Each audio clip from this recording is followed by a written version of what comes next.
Hello दोस्तों, स्वागत है आपका विजुअल आर्ट्स विद विनी में।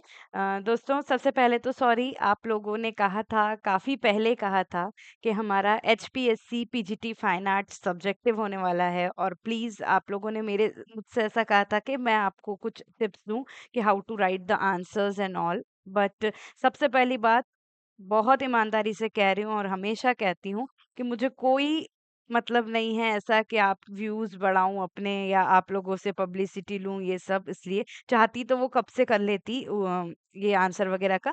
लेकिन बिल्कुल मूड नहीं था कि आपको इस चीज़ के बारे में मैं गाइड करूँ क्योंकि गाइड व्यक्ति तब करता है जब वो खुद वो चीज़ एक्सपीरियंस कर चुका होता है। बट मैंने आज तक मैं इस स्टेट की नहीं हूँ और ये स्टेट का एग्ज़ाम नहीं दिया है और इसी बार बोल रहे हैं पहली बार सब्जेक्टिव हुआ है।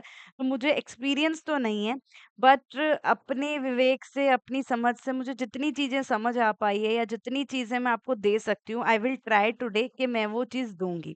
ठीक है? मैं आपको सजेशन दे सकती हूँ कि इस तरह से आप आंसर लिखिए, ये चीज़ें लिखिए और ये चीज़ें ना लिखिए। तो वो चीज़ की आज कोशिश करूँगी, लेकिन उससे पहले मैं सबसे पहले आपको ये रिक्वेस्ट करूँगी 10 दिन में आपका एग्ज़ाम है, ठीक है? तो अब एक तो आपका जो इतना टेंशन लेके बैठे हो ना, मुझे पता है बैठे हो। तो सबसे पहले तो आप लोगों ने जो देखो रिक्वेस्ट किया था वो आज पूरी हो रही है। आपने बोला था कि हमें थोड़ा-सा टिप्स दीजिए, बताइए, तो वो करा तो एक थोड़ा-सा टेंशन प्लीज़ उस लिए भी हटा दीजिए कि मैंने भी आपको आपके साथ थोड़ा बहुत आपको सजेशन दे रही हूँ, ठीक है? प्लस टेंशन क्यों करना है? हम सब्जेक्टिव दे रहे हैं एग्ज़ाम तो सभी तो वही दे रहे हैं। क्यों टेंशन लेते हो इतना? क्यों सोच रहे हो क्या होगा क्या नहीं? अरे जो होगा गिव योर बेस्ट। आप लोग हर एग्ज़ाम के लिए जैसे प्रिपेयर करते हो, आप प्रिपेयर कीजिए और इससे अच्छा भी ये सब्जेक्टिव है तो आप लोगों ने अगर मास्टर्स लोगे देखो पीजीटी है मास्टर्स एग्ज़ाम दे रखा है।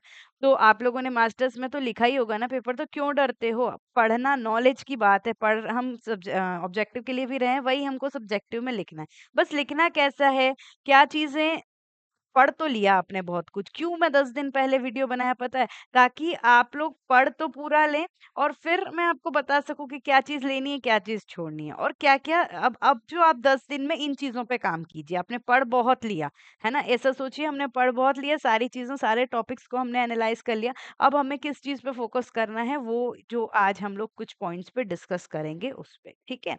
तो मैंने कोशिश किया है, टाइम नहीं मिल रहा था एकदम पर आप लोगों ने 3-3 4-4 बार उस चीज़ को बोला तो यार मैं इतनी बड़ी तो नहीं हूँ कि इस चीज़ को इग्नोर करूँ, है ना? तो मैं अपना ट्राई किया है, बार-बार बोलूँगी, अगर कुछ गलती हो जाए तो छोटी बहन समझ के माफ़ करिएगा। लेकिन अब देखते हैं क्या होता है बट अच्छा ही होगा, मैं जितना समझती हूँ अच्छा ही होगा, तो आप लोग चिंता मत कीजिए। अभी अपन लोग देखते हैं मैं छोटा-सा ऐसे ही बनाया था। तो हमको क्या है, हम पहले सब पेपर पैटर्न जैसे समझ लेते हैं, उसके बाद हम एक-एक टॉपिक को देख लेते हैं कि क्या सिलेबस है और आपको क्या-क्या लिखना है या क्या-क्या आ सकता है, ठीक है? तो ये पीजीटी फाइन आर्ट का हरियाणा पीएससी का एग्ज़ाम है, ठीक है? उसमें आप लोगों को अब सब्जेक्टिव आएगा, आंसर राइटिंग टिप्स है, लिखना है, देखते हैं क्या होता है, ठीक है? 1 मिनट।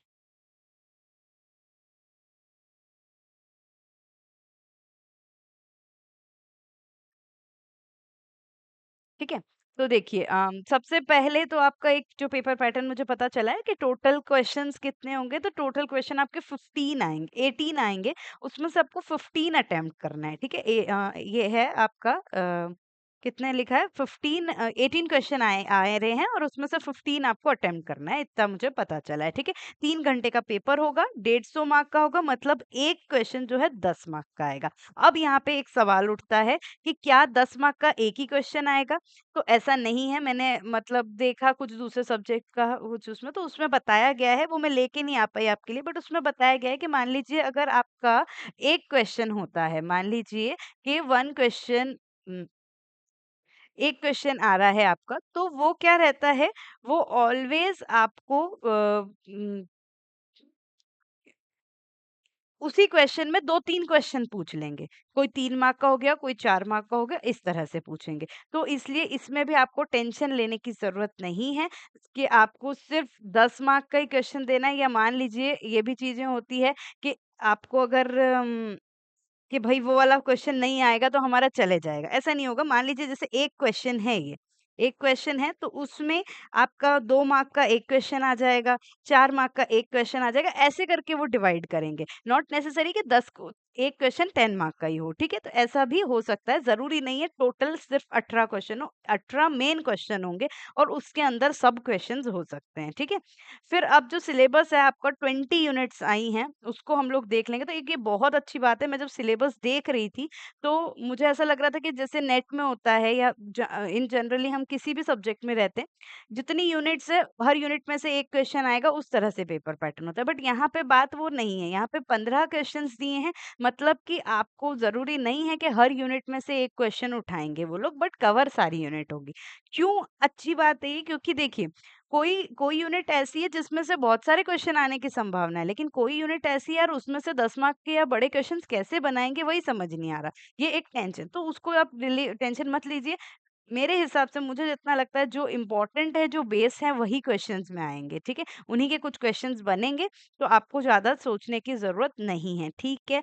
अब ये जो है, ये आपका वही फाइन आर्ट का सिलेबस है, जो मुझे दिया गया है। मैंने तो साइट से भी नहीं डाउनलोड किया, आप ही लोगों ने दिया था, ठीक है? तो हम एक-एक करके थोड़ा-सा पढ़ के उसको एनालाइज़ करने की कोशिश करते हैं और फिर मैं आपको बताती हूँ कि आपको इसमें कोई भी एक चलिए पहले कॉमन वही चीज़ डिस्कस करते हैं कि आपको आंसर अगर लिखना है तो आपको क्या चीज़ें लिखनी है?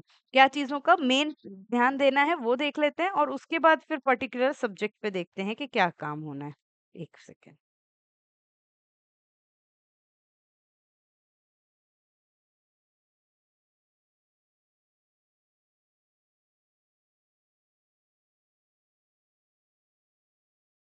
ठीक है?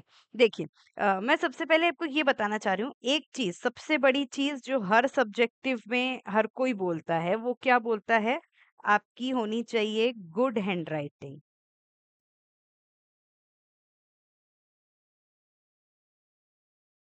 ठीक है? आप जो भी लिख रहे हैं, वो बहुत अच्छे तरीके से लिखिए, बेटर हैंडराइटिंग होए, गुड हैंडराइटिंग हो, ठीक है? दूसरी चीज़ आपकी आती है कि आप ना कीवर्ड्स यूज़ करेंगे। कीवर्ड्स यूज़ करेंगे मतलब ज़्यादा से ज़्यादा क्वेश्चन को ट्राई कीजिए कि आप पॉइंट्स में लिख सकें, 1 पॉइंट, 2 पॉइंट इसमें लिख सकें। ये आपको ज़्यादा अच्छे से ध्यान रखने की ज़रूरत है। तीसरी चीज़ आपको ये ध्यान रखनी है कि आप ना 2 कलर्स के पेन यूज़ कीजिए। मतलब हेडिंग के लिए ऑलवेज़ ब्लैक पेन का यूज़ कीजिए, उससे ज़्यादा रेड, ग्रीन इस तरह के पेन यूज़ नहीं किए जाते हैं, ठीक है? ये आप उस चीज़ में लेंगे कि यार मैम तो बोलती हैं कि सारे कलर के पेन यूज़ कीजिए और वो हम अपने कन्वीनिएंट के लिए बोलते हैं जब हम नोट्स मेकिंग करते हैं। लेकिन वो चीज़ आपको एग्ज़ाम की कॉपी में नहीं करना है क्योंकि रेड पेन, ग्रीन पेन ये ऑथराइज़्ड पेन है। आप उसको एज़ स्टूडेंट अगर आप एक आंसर लिख रहे हैं, एज़ अ कैंडिडेट आप आंसर राइटिंग कर रहे हैं, उसमें आप रेड और ग्रीन पेन का यूज़ नहीं करेंगे। आपको यूज़ करना है तो आप ओनली ब्लू ब्लैक से कीजिए। हैंडराइटिंग अपनी और अच्छी करने की कोशिश कीजिए, कैसे लिखना है उस तरह की कोशिश कीजिए। पॉइंट्स में लिखिए चीज़ों को आपको पॉइंट्स में ही लिखना है। अब कैसे पॉइंट्स में लिखना है वो जब टॉपिक अभी मैं बताऊँगी उसमें मैं आपको बता देती हूँ, ठीक है? फिर आते हैं हम लोग अगला आता है आपका ये हो गया। उसके बाद आपको जो है अकॉर्डिंग टू मी आपको क्या करने की ज़रूरत है कम लिखने की ज़रूरत है। कम मतलब बहुत भी कम नहीं, लेकिन आपको मार्क्स के अकॉर्डिंग वर्ड्स निर्धारित करने। वैसे मेरे हिसाब से मोस्टली एग्ज़ाम में मैक्सिमम वर्ड लिमिट आती है कि अगर ये क्वेश्चन है तो इसको आपको 150 वर्ड या 200 वर्ड से ज़्यादा नहीं लिखना है, किसी को 100 वर्ड से ज़्यादा नहीं लिखना। तो ये आप लोगों को अपने हिसाब से ध्यान देना है। बट अगर नहीं आता है तो हम एमए के पेपर लिखते थे, मास्टर्स के पेपर लिखते थे, उसमें वर्ड लिमिट आती है। हर किसी की आती है कि अगर कोई शॉर्ट क्वेश्चन है या 2 मार्क का क्वेश्चन है, तो वो 20 से 30 वर्ड से ज़्यादा आपको नहीं लिखना है। वो मैक्सिमम होता है, उससे कम में भी लिख सकते हैं। कोई 3 मार्क का क्वेश्चन है तो मैक्सिमम 50 वर्ड्स होते हैं, ठीक है? वैसे ही फिर कुछ कोई 5 मार्क का क्वेश्चन है तो 100 टू 150 120 वर्ड्स में इट्स सफिशिएंट, ठीक है? फिर वो अगर कोई 10 मार्क का क्वेश्चन होता है तो हम कहीं जाते हैं 500 600 700 वर्ड पे। तो अगर वो भी आपको पेज को देख के करना है कि किस तरह से आपको डिवीजन करना है। तो सबसे पहले अगर एग्ज़ाम में बैठो और है ना लिखने चालू हो तो उसमें आपको पहले अपनी कॉपी वगैरह को देख के बहुत अच्छे से एनालाइज़ कर लेना। कि हमें कहाँ पे कितने उसमें थोड़ा-सा टाइम 10 मिनट निकालिए। आप बिल्कुल स्टार्टिंग से शुरू मत हो जाइए। आपको प्लान करने की आवश्यकता है, यहाँ बात सब्जेक्टिव है, यहाँ आपका प्रेज़ेंटेशन बहुत कुछ मैटर करता है, उधर नहीं करता था, ठीक है?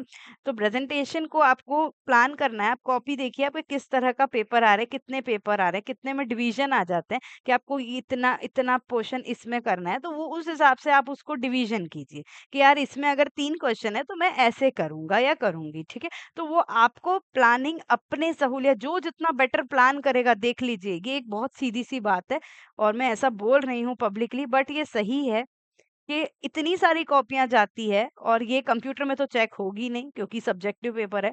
चेक टीचर करेगा, तो कोई भी टीचर होगा, आप भी सब टीचर हैं, कोई भी टीचर होगा वो एक-एक शब्द को चेक नहीं करेगा, वो सबसे पहले आपका प्रेज़ेंटेशन देखेगा, ठीक है? और आपके की पॉइंट्स देखेगा, फिर बाद में ये चीज़ें आती हैं और वो नहीं देखेगा, जब तक अगर आपने की पॉइंट्स लिखा है दैट मीन्स उनके लिए वो सफिशिएंट है। तो ये चीज़ों का बहुत बेहतर तरीके से ध्यान रखना कि आपका प्लानिंग जितना बेटर होगा कि हमें किस चीज़ को कैसे डिवाइड करना है, वो जिसका जितना अच्छा होगा वो ले जाएगा काम, ठीक है? तो उस पे थोड़ा-सा काम कीजिएगा कि भाई मैं इतने में भले 10 मिनट लग जाएँ स्टार्टिंग के कोई दिक्कत नहीं है, ठीक है? थोड़ा स्पीड मेंटेन करके चलिएगा। अब मुझे ये तो नहीं पता कि उसमें इन सीक्वेंस ही लिखना होगा वैसे तो, ठीक है? लेकिन जो बेटर जो अच्छा-अच्छा आता है या जो आपको ज़्यादा आता है उसको आप फ जल्दी करने की या पहले करने की कोशिश कीजिएगा, ठीक है? प्लस एग्ज़ामिनर को ये जज नहीं होने देने का है कि हमें ये वाली चीज़ अच्छे से नहीं आती थी। ठीक है? ये एक ट्रिक है मतलब जो भी है आपको उसको उनको जज नहीं होने देना है। अब वो कैसे जज नहीं होंगे? कुछ तो लिखोगे नहीं, ऐसा तो नहीं है इतनी बड़ी एग्ज़ाम है, ऐसा तो नहीं है कि पोएट्री लिख के आ जाओगे या गाना लिख के आ जाओगे। कैसे जज नहीं होने देना है कि ये वाला जो आंसर है, इसकी हमने ढंग से तैयारी की ही नहीं थी, लेकिन हमने वो लिखा है, ठीक है? उनको ये जज नहीं होने देना है आपको। अब वो कैसे है वो अपन अब बात करते हैं। ठीक है? तो ये इतनी सी कुछ बेसिक पॉइंट्स जो मैंने आपको बताया। अभी आप लोग यूनिट्स में देखिए, घबराना मत कि यार कैसा है, कुछ भी नहीं है। ये सारी चीज़ें बहुत कॉमन है और मास्टर्स में आती थी। वही चीज़ें आएगी देखिए जिसका मटेरियल अवेलेबल है। जिसका मटेरियल अवेलेबल नहीं है उसका क्वेश्चन कैसे आएगा? ठीक? तो अब सबसे पहले आपको मैं थोड़ा से कुछ-कुछ टॉपिक को बता देती हूँ कि जो अच्छे हैं। हुँ। देखिए, सबसे पहले कोई भी फंडामेंटल है या कोई भी चीज़ों का स्टार्टिंग है, उसमें आपको दिख रहा है फंडामेंटल ऑफ विजुअल आर्ट या फाइन आर्ट व्हाटएवर। उसमें ये आपकी चीज़ें आती हैं space, forms sorry space, form, size, shape, line, colour ये सारी चीज़ें जो आ जाती है, ये आपकी क्या होती है फंडामेंटल के अंदर आती है। अब आपको इसमें क्वेश्चन कैसे बनेंगे? तो सीधी बात है, स्पेस है उसके बारे में लिखिए, what is explain about space in a fundamental art या अंतराल के बारे में बताइए, राइट एन एसे इस तरह के ऐसे ये कभी भी कुछ फैक्चुअल चीज़ें नहीं पूछेंगे, वो एक ऐसे के रूप में एक्सप्लेन इन डिटेल इन सब चीज़ों में पूछेंगे। तो मान लीजिए मैं एक एग्ज़ाम्पल लेती हूँ, सबसे कॉमन जो चीज़ है मैं कलर का एग्ज़ाम्पल लेती हूँ आपके लिए, ठीक है? देखो, सब बुक जो रूपांकन की बुक है उसमें आपको ये चीज़ें मिलेगी पर मैं कलर का एग्ज़ाम्पल लेती हूँ आपके लिए।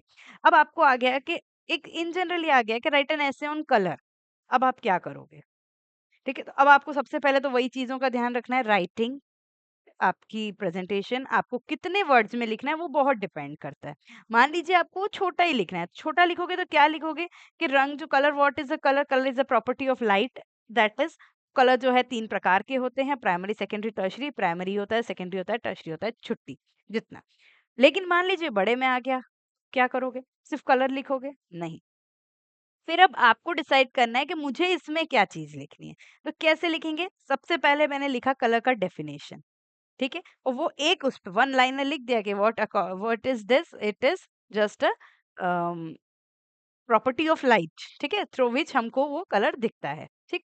फिर हम आगे आएँगे कि what is the type of colour? 3 type. फिर क्या आएँगे? व्हाट इज़ द क्वालिटी और प्रॉपर्टीज़ ऑफ कलर? क्या होती है वो? जो आपका ये होता है ह्यू, वैल्यू और ये इंटेंसिटी। तो ये जो 3 चीज़ ये लिखिए। इतनी हो गया अब मान लीजिए अब उसको आपको अगर चाहो तो आप इन्हीं को एक्सप्लेन करो छोटा-छोटा वन लाइनर के प्राइमरी ये होता है, सेकेंडरी होता है, ये टर्शियरी होता है, यू ये होता है और प्रॉपर्टी इसकी ये होती है, ठीक है? फिर आप क्या लिखेंगे? फिर आप कलर व्हील पे आएँगे। कि कलर व्हील क्या होता है, कलर व्हील कैसे है, तो न्यूटन ने बनाया, ऑसवर्ल्ड ने 8 कलर्स दिया, उसका एक लाइनर लिखिए, न्यूटन का कलर व्हील बनाइए और चाहे पूरा कलर व्हील बना के आइए।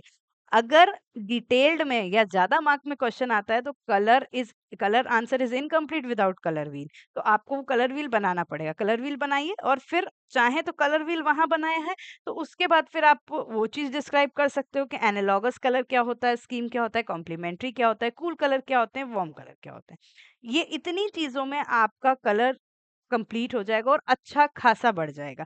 अब मेरी बात सुनिए, इसी इसी की जगह मान लीजिए कलर आया, एक क्वेश्चन कलर का आ गया, आपके पास 18 क्वेश्चन है ना, तो उसमें कलर का क्वेश्चन आ गया और टोन का क्वेश्चन आ गया, ठीक है? अब ये 2 क्वेश्चन हैं। आपके पास मतलब सबके कंपैरिटन आपको ये है कि मैं इन दोनों में से यार कुछ एक कर लेती हूँ ऐसे करके, है ना? अब आप क्या सिलेक्ट करेंगे? अब आप अगर मान लो बोले चल मैं टोन सिलेक्ट कर लेता हूँ, तो ये आपका रॉन्ग सिलेक्शन होगा। उसका कारण है कि टोन आप कितना भी पढ़ो उसका मटेरियल कम है और इतना कीवर्ड्स में नहीं है, इतना बेसिक में नहीं है और इतना मजेदार नहीं है। इसलिए आपको टोन छोड़ना चाहिए और कलर को अटेम्प्ट करना चाहिए। कलर आपके लिए भी इजी है। कलर में आप अगर सही सही लिख दोगे ये सारी चीजें तो सामने वाला गलती निकालेगा ही नहीं, गलती नहीं निकालेगा तो मार्क्स कटेंगे नहीं। प्लस कलर का मटेरियल भी अच्छा है और कलर के लिए आप जो भी लिखोगे आप श्योर हो कि चेक करने वाले को भी बहुत अच्छे तरीके से आता है और वो सब चीज अगर आप सही हो तो आप बिल्कुल सही तरीके से लिखो, ठीक है? इसके विपरीत अगर जो मैंने आपको क्या बोला था कि अगर हमको वो चीज नहीं आती है तो मेक श्योर कि वो जो नहीं आने वाली चीज हो वो ऐसी हो जो कॉमन नहीं हो। कॉमन सारे टॉपिक्स आपको बहुत अच्छे से करने हैं। क्यों? क्योंकि कॉमन तो यार सबको पता है ना। आज कलर में आप एक शब्द भी गलती करोगे यार टीचर इतना तो स्मार्ट है कि वो उसकी गलती आपकी खट से निकाल लेगा और वो मार्क्स कट जाएंगे। लेकिन अगर कुछ ऐसा है मान लीजिए फोरशॉर्टनिंग है, है ना, पर्सपेक्टिव भी इट्स वेरी लाइट टॉपिक, तो कुछ ऐसे टॉपिक्स हैं जो जिसमें थोड़ा सा घुमाया जा सकता है, तो उसको आप इस वे में लिखें कि आप उससे रिलेटेड कुछ चीज लिख दें। जैसे एग्जाम्पल के लिए यही यही टोन पे आओ या आप टेक्सचर पे आ जाओ, ठीक है? टेक्सचर के 3 टाइप होते हैं, आपने वो तो लिख दिया। टेक्सचर का आपने डेफिनेशन भी लिख दिया। लेकिन अभी भी आपको कुछ कमी लग रही है, तो आप क्या करेंगे पता है? आप सबसे पहले शुरुआत ही टेक्सचर से मत करो अगर आपको बड़ा करना है। आप कहाँ से शुरुआत करो? आप करो एलिमेंट्स ऑफ विजुअल आर्ट से। आप लिखिए पहले it is the elements, it's a basic elements जो कि हम हर ड्राइंग या विजुअल आर्ट में ज़रूरत होती है। 6 एलिमेंट लिख दो, लाइन, स्पेस, फॉर्म लिख दो और उसी में से एक जो एलिमेंट होता है वो टेक्सचर होता है और फिर टेक्सचर को डिफाइन करो। तो उससे क्या होगा सुनो, उससे आपका मैटर भी बढ़ गया। प्लस सामने वाले को लगा नहीं, लड़के ने अगर टेक्सचर को इतने अच्छे से नहीं पढ़ा है लेकिन उसको पूरे एलिमेंट्स का नॉलेज है। ठीक है? उसको टेक्सचर ढंग से कितना डिफाइन करूँ वो समझ नहीं आया लेकिन उसको एलिमेंट का नॉलेज है। तो चीज़ों को ऐसा करो, बत्तीबाजियाँ नहीं करनी है कि यार नहीं आता मतलब सामने वाले को मैंने जो कहा उस लाइन को स्टेटमेंट को डिस्क्राइब कर रही हूँ कि ऐसा नहीं करना कि सामने वाले को लगे कि यार इसको इसको आता है तो भई उसमें लिख दो 10-15 पेज लिख दो उसको समझ आ जाएगा, वो पागल नहीं है, ठीक है? और आपकी ये पीएससी का एग्ज़ाम चेकिंग हो रही है तो आप थोड़ा उस लेवल पे सोचिए, ठीक है? तो वो चीज़ नहीं करनी है। लेकिन आप अगर आपको कोई टॉपिक कम डिस्क्राइब में आ रहा है तो आप उसको कनेक्ट करके लिखना सीखिए कि हम क्या कुछ कॉमन चीज ऐसा बना लीजिए जैसे ये फंडामेंटल्स है उसके बारे में बना लीजिए। आगे अगर ग्राफिक या डिजाइन के लिए भी फंडामेंटल आता है कि आप उसके उसमें स्पेस का क्या नॉलेज है तो आप बिल्कुल फंडामेंटल को डिस्क्राइब करोगे। कोई भी विजुअल आर्ट हो उसमें फंडामेंटल का ये चीज आती है, ये फंडामेंटल्स होते हैं और उसके बाद इसमें इस चीज का ये उपयोग होता है। तो आपको कवरिंग तैयार करनी है, बेसिक कवरिंग्स जो आप आगे आंसर्स में यूज कर सकेंगे, ठीक है? देख लेते हैं और आगे ये चीजें वही है, ठीक है? एलिमेंट्स हैं। अब मैं एक एक चीज उसको क्या बताऊं पर आप खुद देखिए, ये सब मैंने नेट के सिलेबस में भी एक्सप्लेन किया है तो उसी में आप लोगों ने तैयार तो कर लिया होगा। उसको आपको अब ये फ्रेम करना है कि मैं इसको कैसे लिखूंगा, क्या चीज उठाऊंगा और क्या चीज हटाऊंगा, ये ध्यान देना है कि ऐसा क्वेश्चन आ जाएगा मान लीजिए right explain about the types of colour, तो सबसे पहले आपको क्या हाईलाइट करना है? कलर्स। लेकिन सबसे टाइप्स ऑफ कलर मान लीजिए यही आ गया कि explain about the different types of colours या explain about different types of form, तो क्या करोगे? सबसे पहले लिख दोगे there are 2 types of form, symmetrical, asymmetrical नहीं। अगर टाइप्स भी पूछा है, मान लीजिए कि 3 मार्क का भी क्वेश्चन है, तो उसमें आपको पहले फॉर्म का डेफिनेशन लिखना है, उसके बाद आपको फॉर्म के 2 टाइप लिखने हैं और उसको बताना है। ठीक है? मतलब 3 मार्क तो ख़ैर छोटा ही होगा, तो उसमें आप 1 लाइन लिखिए फॉर्म की, है ना? First organic revolution of matter form को कहते हैं, ऐसा लिखिए और फिर 2 टाइप में सिमेट्रिकल ये, असिमेट्रिकल ये। चाहे तो एक पेंसिल से डायग्राम करके उसको शो करें। वन मोर थिंग, आप ड्राइंग वाले, मैं जानती हूँ आपका पेंसिल से हाथ नहीं रुकता होगा, बहुत बनाने की इच्छा होती है, लेकिन कभी भी किसी पेंटिंग को बना के मत आ जाना, ठीक है? जहाँ ज़रूरत है वहीं पे पेंसिल का इस्तेमाल करके उस चीज़ों को बनाना, जैसे कि colour wheel it is necessary there. अभी सिमेट्रिकल अगर चीज़ों को शो करना है, लाइन्स हैं, लाइन्स की डिफरेंट टाइप्स ऑफ लाइन आपको शो करनी है, बिल्कुल बनाओ कि ये लाइन ऐसी होती है, ये लाइन ऐसी होती है। ये हमको पूछा गया इसलिए हम बता रहे हैं। लेकिन मान लीजिए आपको आगे explain about the Padmapani Bodhisattva, तो क्या करोगे? पेंटिंग बनाओगे पूरी हज़ार, इसमें टाइम वेस्ट करोगे? नहीं, पेंटिंग्स जो पेटेंट पेंटिंग है या मान लीजिए किसी आर्टिस्ट के बारे में आ गया, तो उनकी पेंटिंग बनाने बैठोगे ही? बिल्कुल भी मत बनाना। आपको वो चीज़ें नहीं करनी है। पेंटिंग तो है, सब जानते हैं, दुनिया देख रही है, वो कलाकार ने बना लिया, आप कॉपी पेन में, आपकी पेंसिल कॉपी में वो देखने नहीं बैठेगा टीचर, टीचर ने तो एक ओरिजिनल पेंटिंग देख रखी है, ठीक है? तो आप चाह के भी कितना भी देखोगे, आप मेमोराइज़ करके उस चीज़ को थोड़ी बना पाओगे। किसी आर्टिस्ट का इमिटेट करोगे, तो इमिटेट सामने पेंटिंग होनी चाहिए, एग्ज़ाम में कहाँ से आएगी? तो कभी भी पेंटिंग्स को उसमें मत बनाना, पेंसिल का या डायग्राम फॉर्म में यूज़ कीजिएगा, वो यूँ कीजिएगा जहाँ पे ज़रूरत है दिखाने की। कि ये चीज़ ऐसी होती है, अगर पूछा गया है तो। ड्रॉ अगर क्वेश्चन वैसे हो सकता है अगर आए, वैसे तो नहीं आता है, ठीक है? ड्रॉ का कभी भी नहीं आएगा कि आप किसी पेंटिंग पर्टिकुलरली को ड्रॉ करो, ये ऐसा रखा तो नहीं आएगा, ठीक है? तो लेकिन जो चीज़ें आती है वो उस तरह से आपको मैं क्लियरली बता रही हूँ, ठीक? फिर आप इसी में ही देखिए, जैसे ये रिदम है, प्रॉपर्टीज़ है, मटेरियल, टेक्निक्स, इसमें ज़्यादा टेंशन ये मत लेना कि ये कभी भी इतना बड़ा क्वेश्चन नहीं आएगा। प्रिंसिपल ऑफ कंपोजिशन इस पे आ सकता है, बैलेंस और हार्मनी इनमें आप लिखिए। इनको भी आप बहुत एस्थेटिकली लिखिए, उसका एक डेफिनेशन लिखिए प्लस एग्ज़ाम्पल से उसको बता दीजिए। आपने प्रिंसिपल ऑफ वीडियो वो वाला जो है प्रिंसिपल ऑफ कंपोज़िशन उसको मैंने जब बताया है तो उसमें मैंने एग्ज़ाम्पल देके ही बताया है। तो ट्राई के एग्ज़ाम्पल देके बताएँ आप। कैसे? कि बैलेंस क्या होता है? बैलेंस ये होता है कि आपका जो सारा एलिमेंट है वो बैलेंस हो जाना चाहिए। इफ इन एनी फिर बा पहले एक्सप्लेन कीजिए अगर बड़ा है तो। फिर इफ अगर किसी पेंटिंग में ये चीज़ें ऐसी है कि इधर ये कलर लगा है तो इधर भी ये कलर लगना ज़रूरी है। इसको हम पेंटिंग का बैलेंसिंग बोलते हैं। तो इस तरह का थोड़ा-सा एग्ज़ाम्पल देके क्वेश्चन को ट्राई कीजिएगा, फंडामेंटल के क्वेश्चन्स को ट्राई कीजिएगा। षडंग वगैरह है, षडंग वगैरह जो मैंने आपको बताई थी, एक लोकेश शर्मा की बुक है इंडियन पेंटिंग, वो बहुत अच्छी बुक है। वो ऐसी बुक है कि वो नोट्स ही है अपने आप में। आप बोल रहे थे ना नोट्स नहीं, वो नोट्स है। उसमें बिल्कुल प्रॉपर लिखा है कि किसी भी चीज़ को लिखा कैसे जाता है। मान लीजिए आर्ट के बारे में आया, कला के बारे में है कि कला की डेफिनेशन लिखिए। तो आपको क्या लिखना है, सिंपली आपको कला कहाँ से आई, हिस्ट्री से शुरू करना है कि कला वर्ड कहाँ पे आई हिंदी में, इंडिया में। देन आपका 13th सेंचुरी में जब आर्ट बोला गया, वो किसको बोला गया? फिर है ना? और इन जनरली आर्ट क्या है? That gives pleasure. ये नॉर्मली जो स्टार्टिंग इंट्रो दीजिए उसका एक पैरा का। देन आपको ये बताना है अगर बड़ा है तो कि डिफरेंट डिफरेंट हिस्टोरियंस ने या नॉलेजेबल पर्सन्स ने क्या डेफिनेशंस दी है, उसकी डिफरेंट डेफिनेशन। तो डेफिनेशन की बात ध्यान रखना। मान लीजिए रविन्द्रनाथ टैगोर ने बोला man expresses himself through art, अगर बोला बोला ही है, तो आप कभी भी एक वर्ड भी इधर से उधर नहीं करेंगे। अगर आप किसी का कोट लिख रहे हैं, किसी का डेफिनेशन लिख रहे हैं, तो वैसे लिखिए जैसे बिल्कुल आपने बुक में पढ़ा है और अदरवाइज़ उसे अवॉइड कीजिए, ठीक है? डेफिनेशंस ही याद करके जाना, वही क्वेश्चन आएगा कि explain the different definition of art, तो उसमें आपको ज़रूरत होएगी कि इस व्यक्ति ने ये बोला, उसको एज़ इट इज़ याद कीजिएगा। लेकिन जहाँ आप कोटेशंस लिख रहे हैं, कोटेशन लिख रहे हैं किसी आर्टिस्ट का या कुछ, तो वो एज़ इट इज़ लिख पाओ तभी लिखना, एक वर्ड इधर-उधर मत करना। आप उनका लिखी हुई चीज़ों को इधर-उधर नहीं कर सकते हो, ये आपको राइट नहीं है, ठीक है? तो ये चीज़ मत करना, ये बैड इंप्रेशन देता है, ठीक है? क्योंकि देखो जो बहुत सारे आर्टिस्ट होते हैं, टीचर्स भी होते हैं ना, मैं खुद हम लोग भी ऐसे आप लोग भी होंगे कि हमें ना किसी पर्टिकुलर आर्टिस्ट की बात बहुत अच्छी-सी बैठ जाती है दिमाग में, तो हमें उसका एकदम शब्द से शब्द याद रहता है। तो ये एक्सपेक्ट मत करना कि मैं लिख देता हूँ, कौन-सा किसी को शब्द से शब्द याद रहेगा, एक शब्द इधर-उधर हो जाए, नहीं। आर्टिस्ट की कही बात दिमाग में, दिल पे बैठी रहती है, अगर कोई सच्चा कलाकार है तो थोड़ा-सा उस पे ध्यान दीजिएगा।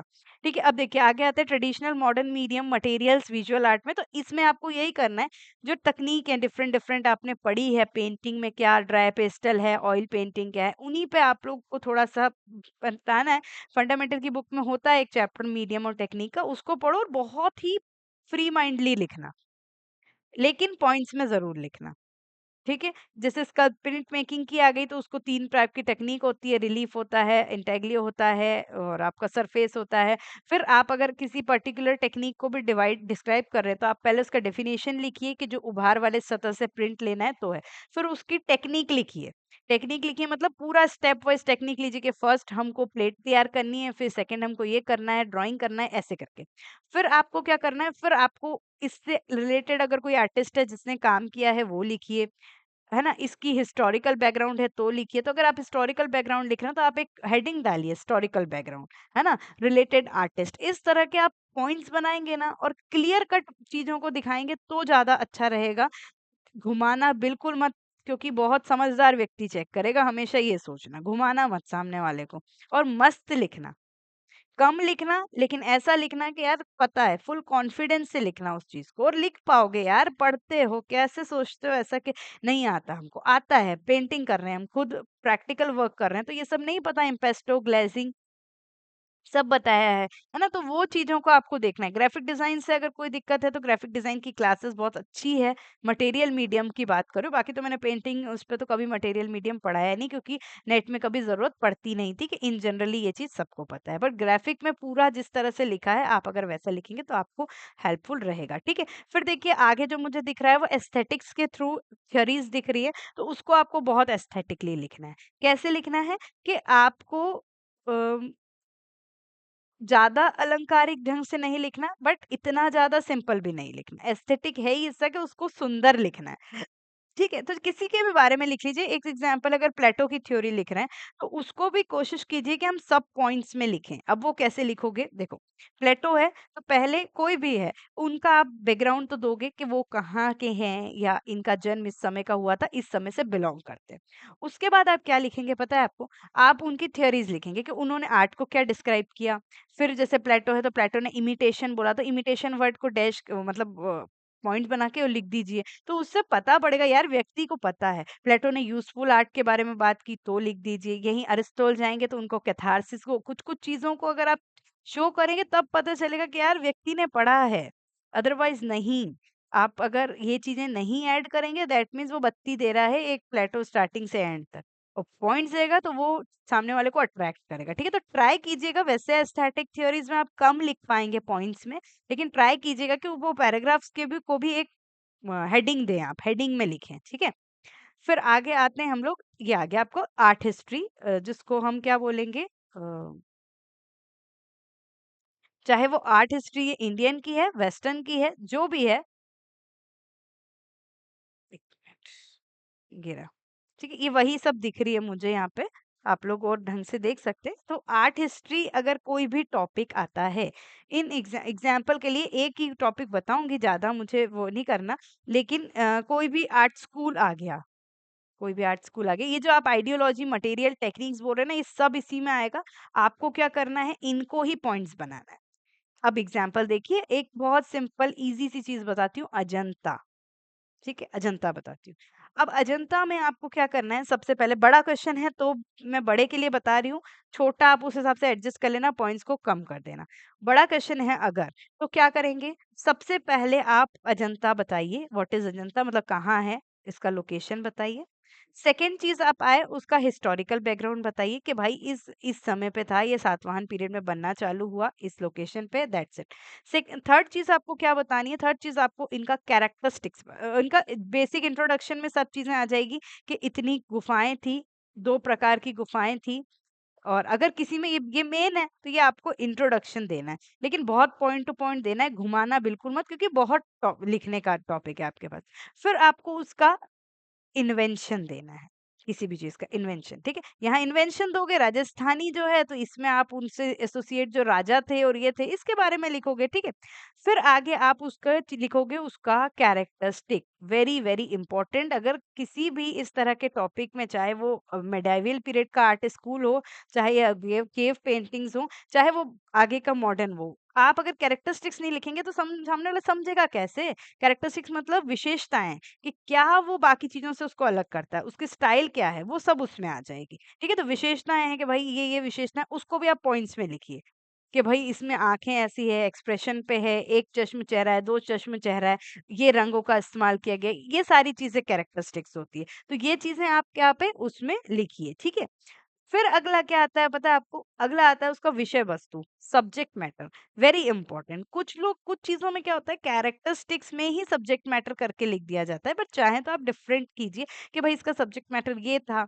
अब अगर बड़ा है तो आप अजंता के सब्जेक्ट्स में, अभी छोटा है तो आप सीधे लिख दीजिए जातक टेल्स और ये सब थी। लेकिन बड़ा है तो आप लिखें कि उसमें बुद्ध की ये जातक थी, ये ऐसी कथाएँ थी, चाहे तो आप अलग-अलग वैसे नहीं आएगा। मान लीजिए क्वेश्चन अगर ऐसा आता है, explain about the subject matter of Ajanta cave paintings, या उसकी विषय वस्तु, तो आप क्या करेंगे, सिर्फ अजंता का आपने बैकग्राउंड बताया, और मतलब बैकग्राउंड बता दिया कि कहाँ पे, और फिर आप शुरू कर दीजिए केव नंबर 16 स्टार्टिंग कीजिए, और उसमें सारे सब्जेक्ट का नाम लिखिए, 17, फिर लिखिए 1 2, है ना?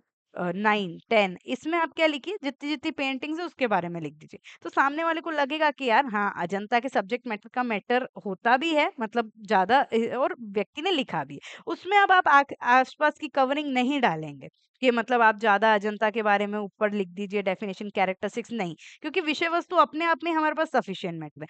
जहाँ मैटर सफिशिएंट नहीं होगा, वहाँ पे कवरिंग डालेंगे, वहाँ पे चीज़ों को कनेक्ट करेंगे। लेकिन जहाँ है ना? और इतने मार्क में हो जाएगा, तो फिर एक्स्ट्रा चीज़ें डालने की ज़रूरत बिल्कुल नहीं है, ठीक है? इसी तरह से चीज़ें लिखना, राजस्थानी आए, मुगल आए, तो उसमें भी आपको यही पहले इंट्रो दीजिए, फिर कैरेक्टरिस्टिक्स विषय वस्तु, ये दोनों बिल्कुल मत भूलिएगा, ये लिखना ही लिखना है, ठीक है? और उसके बाद कुछ उसकी एक्स्ट्रा चीज़ें हैं, अगर समय बचता है तो आप लिखिए, अदरवाइज़ नॉट नेसेसरी, ठीक है? कि आप लिखें उसको। ठीक है, आप ये आगे की यूनिट देख लेती हूँ मैं।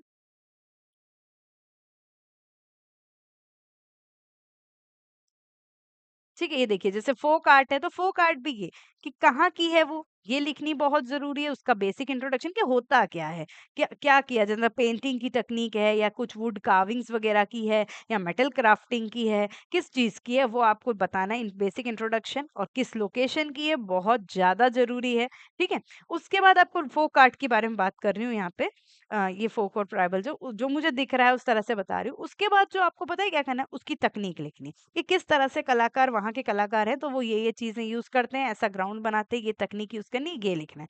After that what you have to write is, अगर कोई फेमस आर्टिस्ट है जो इससे एसोसिएट है, किसी को पद्म भूषण, पद्म विभूषण मिला है, तो वो ज़रूर लिख देना, और हाइलाइट करके लिखना, अगर आपको पता है तो। तो वो बहुत ज़्यादा अच्छा इंप्रेशन आप पे जाएगा। क्यों? उससे आपको पता चलेगा कि हाउ मच जो स्टूडेंट कितना अवेयर है, तो वो चीज़ें लिखनी पड़ती है।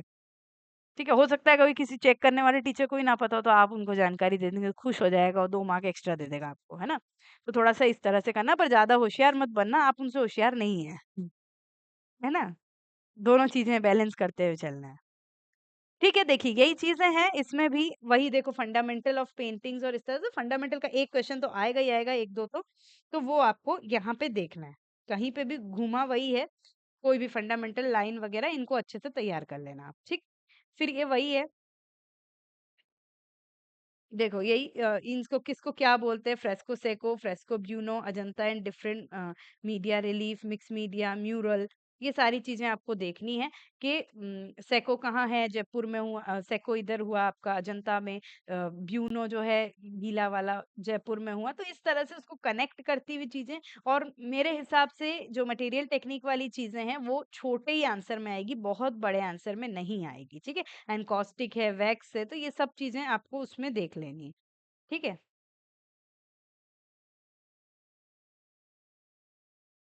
ये देखिए यही सब ये अलग यूनिट में भी है एक बार, तो इनको बहुत अच्छे से प्रिपेयर करना है, तो मैं अभी देख रही हूँ। Application of technique, colours, colour theory, application of colour theory. तो अब कलर थ्योरी के बारे में आ जाए तो क्या करोगे? कलर थ्योरी में वही चीजें, कलर व्हील बनाओगे सबसे पहले, और फिर कलर थ्योरीज और कलर स्कीम को डिफाइन करोगे कि कैसे कलर थ्योरी बनी, कैसे आप उनको कॉम्प्लीमेंट्री बोलते हो, कैसे आप उनको एनालॉगस बोलते हो, स्प्लिट कॉम्प्लीमेंट्री बोलते हो, उसको फिर आप पूरा डिटेल में लिखना। ठीक है? पर देखना कि सामने वाला पूछ क्या रहा है। जो वो पूछ रहा है वो चीज़ हाइलाइट होगी और बाकी चीज़ों को आप एज़ अ सपोर्टिव यूज़ करेंगे। ठीक है? ये सब वही चीज़ें हैं। हीगल कांट देखो आपको दिख रहा है, रेलेवेंस स्टडी, फाइन आर्ट, अ, ध्वनि सिद्धांत, ये सब आपको जो फिलॉसफी की बुक में है एज इट इज मिलेगा, एज इट इज लर्न कीजिए और उस तरह से लिखिए। ठीक है, लेकिन पॉइंट्स में बनाइए, है ना? अगर ध्वनि सिद्धांत है तो आनंदवर्धन और इन्होंने क्या क्या चीजों को बोला उसको आप हाईलाइट करके लिखने की कोशिश कीजिए। ठीक। अब और क्या बचा है आगे का देख लेती हूँ। ठीक है, देखिए क्योंकि हर चीज में आप खुद जानते हैं, हर टॉपिक में कुछ मेन पॉइंट्स होते हैं जिसको नहीं छोड़ना है, तो मेन पॉइंट्स को आपको नहीं छोड़ना है, इसका ध्यान हमेशा रखना। जैसे मान लीजिए अगर अजंता है तो अजंता इज इनकम्प्लीट बिट, उसके अलावा what is that, Padmapani Bodhisattva, तो वो नहीं लिखेंगे तो गड़बड़ हो जाएगी चीज। चैत्य और विहार के बारे में नहीं बताओगे तो गड़बड़ हो जाएगी चीज। वैसे ही राजस्थान है तो राजस्थान में अगर आप 4 स्कूल है, मेवाड़, मारवाड़, हड़ौती, ढूंढार, उनको नहीं बताओगे तो चीजों को थोड़ा सा, आप किशनगढ़ के बारे में नहीं बताओगे तो गलत होगा। ठीक है, अगर आपको मारवाड़ स्कूल ही पूछा गया और उसमें किशनगढ़ ही नहीं बताया गया तो क्या बताया गया? तो ये चीजों का ध्यान रखना। नाथ द्वारा पूछा, नाथ द्वारा में पिछवाई ही नहीं बताओगे तो क्या बताओगे? तो चीजें ऐसे ध्यान रखना है कि मेन पॉइंट्स होते हैं और ये सबको आपको पता है। आप पॉइंट्स वही वो पॉइंट्स जो आप ऑब्जेक्टिव के लिए तैयार करते हो, अदर कॉम्पिटिटिव के लिए तैयार करते हो, उसको आपको लाइनर में लिखना जरूरी है, इस बात का दिमाग में रखना। उसको आपको हाईलाइट करके लिखना जरूरी है। ठीक है, बाकी चीजें उसकी सपोर्टिव रहेगी, लिखना वही है। यही कॉन्सेप्ट है कि जो हम उसके लिए पढ़ते हैं ना, वही चीज को तो करना है, मेन पॉइंट्स ही लिखने हैं। क्योंकि यहाँ पे भी चीजें बहुत बड़ी बड़ी तो लिखनी नहीं है, मेन पॉइंट्स लिखने हैं, लेकिन जो सामने वाले को बताना है कि पढ़ रखा है यार, सीधी बात। ठीक है, चलो एक आखिरी चीज आती है। देखो वेस्टर्न हिस्ट्री, आर्ट हिस्ट्री जो भी हो, सब में चीजें सेम ही रहेगी कि आपको उनका बैकग्राउंड देना है, फिर उनका कैरेक्टरिस्टिक्स, उनका सब्जेक्ट मैटर, उनका टाइम पीरियड, ये आपको लिखना एक एक के बाद एक सीक्वेंस, और उससे एसोसिएटेड कलाकार जो होंगे उसको आपको लिखना है। कोई आर्ट मूवमेंट है वेस्टर्न का मान लीजिए, तो वो बिल्कुल उसी तर्ज पे चलेगा जिस तर्ज पे मैंने वेस्टर्न की क्लास आपको बताई है। आप उनका, आप किसी भी आर्ट मूवमेंट का थीम क्या था वो लिखना है, लेकिन उससे पहले आपको क्या लिखना है कि ये शुरुआत कहाँ हुई, प्लेस कौन सी थी, टाइम कौन सा था। ठीक है, फिर उसका इंस्पिरेशन होगा कुछ ऑब्वियसली कि इस चीज से इंस्पायर होकर उन्होंने ये बनाया और इस चीज का थीम था ये आर्ट मूवमेंट के। मान लीजिए इम्प्रेशनिज्म है तो इसका ये था कि हम जो है इम्प्रेशन पे फोकस करेंगे, ये उनका एक वो था। फिर आप क्या करेंगे, फिर आप उस चीज का कैरेक्टरिस्टिक्स लिखा कि इस टाइप का ये टाइम था और इस समय ऐसा ऐसा काम होता था। उसके बाद आप उसके एसोसिएट आर्टिस्ट लिखिए कि इससे ये आर्टिस्ट एसोसिएट थे। बड़ा करना है तो आर्टिस्ट की थोड़ी-थोड़ी डिटेल लिख दी, और नहीं करना है तो बस आर्टिस्ट को लिख के छोड़ दीजिए। ये आपकी चीज़ें होनी चाहिए। अब एक चीज़ और, कलाकारों के बारे में लिखने को आएगा। एक्सप्लेन अबाउट द बायोग्राफी, और बायोग्राफी तो नहीं, आर्ट वर्क्स और व्हाटएवर इट इज़, कि एक्सप्लेन अबाउट राजा रवि वर्मा, और ये अगर ऐसा कुछ आता है, तो उसमें भी एक सीक्वेंस पे आपको फोकस करना है। वो सीक्वेंस क्या होगा आपका पता है? सबसे पहले आपको उनका, कोई भी होता है यार, व्यक्ति कोई भी होगा, आप उसका जन्म तो बताओगे, कहाँ से है ये तो बताओगे, तो सबसे पहले उसका बर्थ एंड अर्ली लाइफ बताना है। बर्थ और अर्ली लाइफ, जन्म और आरंभिक जीवन। उसमें आपको कि उनका जन्म कहाँ से हुआ, वो कहाँ के, कहाँ हुआ, कहाँ हुआ और किस समय हुआ, ये आपको बताना है। उसके बाद आपको उनका एजुकेशन बताना है। एजुकेशन क्यों बताना है? क्योंकि हम पढ़ाई की बात कर रहे हैं यहाँ पे, हम खुद पढ़ने वाले, तो आपको वो चीजें बताने की जरूरत है एजुकेशन की। ठीक है, तो वो क्या करोगे, कि इस आर्ट स्कूल से, मतलब इनकी आर्ट एजुकेशन यहाँ से हुई, इनके अंडर हुई। आर्ट एजुकेशन लिखोगे तो टीचर भी आ जाएगा। ठीक है, तीसरी चीज आप लिखेंगे उनका आर्ट स्टाइल, कि वो किस तकनीक में कार्य किए हैं। हर किसी का अपना होता है, कुछ पेटेंट चीजें होती हैं, तो उस आर्ट स्टाइल में ही आ जाएगा कि भाई इस चीज का प्रभाव है इनके काम पे, ऐसा था, ये वाली चीजें। ठीक है, चौथी चीज आप लिखेंगे उनका वर्क एक्सपीरियंस। वर्क एक्सपीरियंस बोले तो ये एक तरह का कि उन्होंने कार्य कहाँ किया है, मतलब किसमें एज़ बतौर शिक्षक कार्य किया है या कहीं बतौर आर्टिस्ट काम किया है। जो भी चीज़ें हैं, जो-जो काम किया है वो आपको वहाँ लिखना है।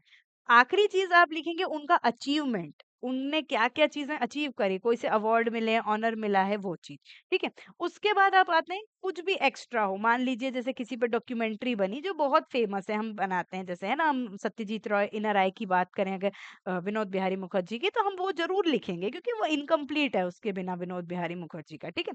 तो वो आप ऐसे लिखें, कुछ भी है अगर आप एम.एफ. हुसैन की बात करें तो आप उनके बारे में अगर लिखते हैं तो ऐसे बेसिक अगर कुछ 1-2 पॉइंट हैं, है ना? तो वो आप उस समय लिखें। आफ्टर अचीवमेंट आप 1-2-3 जो उनके मेन पॉइंट्स हैं वो भी लिखें और एट लास्ट अगर वो मतलब डेड हैं तो आप उनका डेथ कहाँ हुआ और इस तरह से उनका इस जगह पे हुआ, ये करके आप आंसर को एंड कर दें। तो ये चीज़ें टिप्स हैं और ये यही क्वेश्चंस बनेंगे और इसी तरह पे आपको अगर कोई आर्ट ग्रुप है तो वो भी यही है। सीधी बात है कि कब बना, कहाँ बना, क्या उद्देश्य था इसलिए बना, कौन से आर्टिस्ट जुड़े थे इसलिए बना और आज ये या मतलब किस समय ये डिमोलिश हुआ, अगर हट गया है तो किस समय हुआ है, किस जगह पे है ये जानना बहुत ज़रूरी है। तो ये बेसिक डिटेल्स है जो आपको और बहुत कंसाइज़ फॉर्म में लिखना है, भरा-भरा के मत लिखना। ऐसा लिखना है कि सामने वाले को अगर कोई देख रहा है तो उसको तुरंत नॉलेज हो जाए कि यार हाँ, ये ऐसा होता है, अच्छा ये ऐसा होता है, ये ऐसे सोच के लिखना बिल्कुल, ठीक है?